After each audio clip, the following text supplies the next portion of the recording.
Good morning to all. Today we are going to discuss about CLR1 parsing. So previous session we have discussed about SLR parsing and LR parsing, right? So this is the third parsing technique. So CLR parsing is nothing but a canonical collection of LR of one items. Okay, so the CLR parser stands for canonical LR parser. It is a more powerful LR parser. It makes use of look ahead symbols. This method uses a large set of items that is called LR of 1 items. The main difference between LR of 0 and LR of 1 items is that in LR of 1 items it is possible to carry more information in a state which will rule out useless reduction states. This extra information is incorporated into the state by the look ahead symbol. So the general syntax becomes, we'll see the syntaxes. So CLR of one passing table produces the more number of states as it compares to the SLR of one passing. In the CLR of one, we place the reduced node only in the look ahead symbols. So here also, as we have discussed in LR and SLR, here also various steps involved in the CLR of one passing. So for the given input string, we have to write a context-free grammar. So check before taking the augmented grammar, check the ambiguity of the grammar. So now add the augmented prediction in the given grammar. And the next one is we have to create canonical collection of LR of 0 items. Then draw a data flow diagram and then construct a CLR of one passing table. So in case 1, what we are doing, LR of one item, it is a collection of LR of 0 items and a look ahead symbols. So that is LR of 0 item plus look ahead. So the look ahead is used to determine that where we place the final item. So the look ahead always add dollar symbol for the augmented prediction.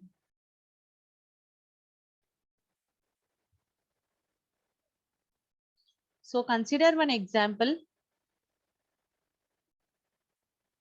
S implies AA and A implies small a and A implies small b. So for the for these given CLR of one grammar, we have to add augmented prediction. So for that, we have to insert dot symbol at the first position for every prediction in the grammar and also add the look ahead. So here we are adding look ahead symbol and dot in the initial first position of the every prediction. So what is I0 state here now? Add the augmented prediction to the I0 state and compute the closure. So see here, when it is moving on dot S, we have only one prediction that will become S. S dash implies S dot, right? So here S dash implies S dot. So add all the predictions starting with S in the I0 state because dot is followed by the non-terminal. So the I0 state will become the S dash implies dot S, then S implies dot AA. So these are all the I0 predictions. So I0 on S, it is moving. I0 on A, we have to move I0 on small a and I0 on small b. So here I0 on S, it is moving to the I1 state, right? So that is the closure will become S dash implies S dot then dollar. So that will become S dash implies S dot then dollar here. Look ahead symbol. So again I0 on I0 on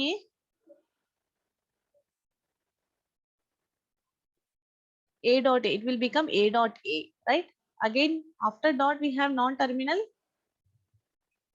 A dot A. So after dot we have non-terminal, then add all the production starting with A and in as I2 state because the dot is followed by the non-terminal. So that I2 state will become S implies A dot A, dot A, dot B. No need to add for the terminals.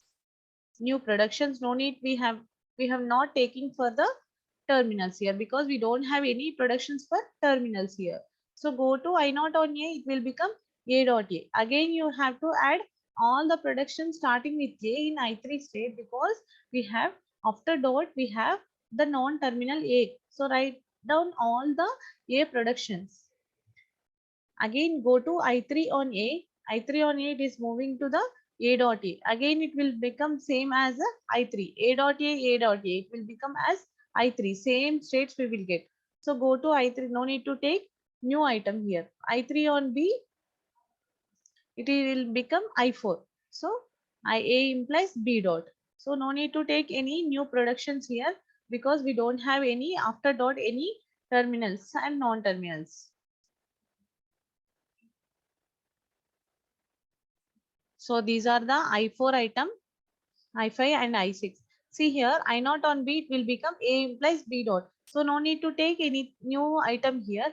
Here also go to I2 on A, it is moving to the AA dot. So after dot, we don't have any symbol. So that directly you can take the closure. S implies AA dot, then dollar. So go to I2 comma A. Here the closure will become A implies A dot A. So add all the productions which is starting with A in I6 states. So because it is dot is followed by the non-terminal. So the I6 state becomes the A implies A dot A implies dot A implies dot B. Okay. So here it is I6 on A, it will become closure will become A dot A. Again, we have to add dot A production. So this will become same as I6 here. It is same as I6. Same productions we will get. So again, go to I6 on B. It is same as I7. What we have got in I7 here, A implies B dot. So this is same as I7. So go to I3 on A, it is the closure will become A implies A dot. So directly you can write because after dot we don't have any non-terminal. So no need to write any new productions here. Go to I6 on A, the closure will become A implies A dot. After dollar, we don't have any here any after dot any non-terminals. So I9 will become A implies A dot dollar. So for every time we have constructing the augmented grammar, then canonical collection of LR of items, then constructing our DFA now. Same thing we have taken I naught of items here. So what are all the I naught items here?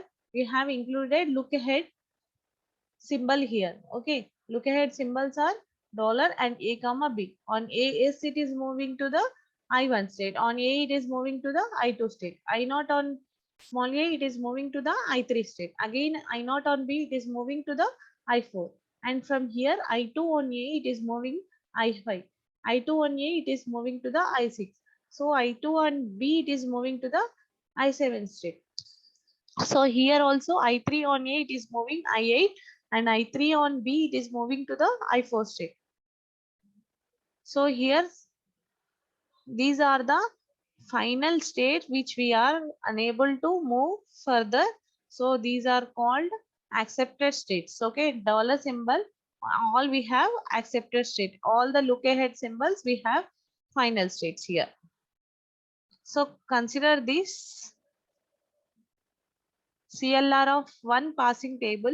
I naught on A, it is moving to the S3. I naught on A, it is moving to shift 3, I3. So I naught on B, I naught on B, it is I4, that is shift 4.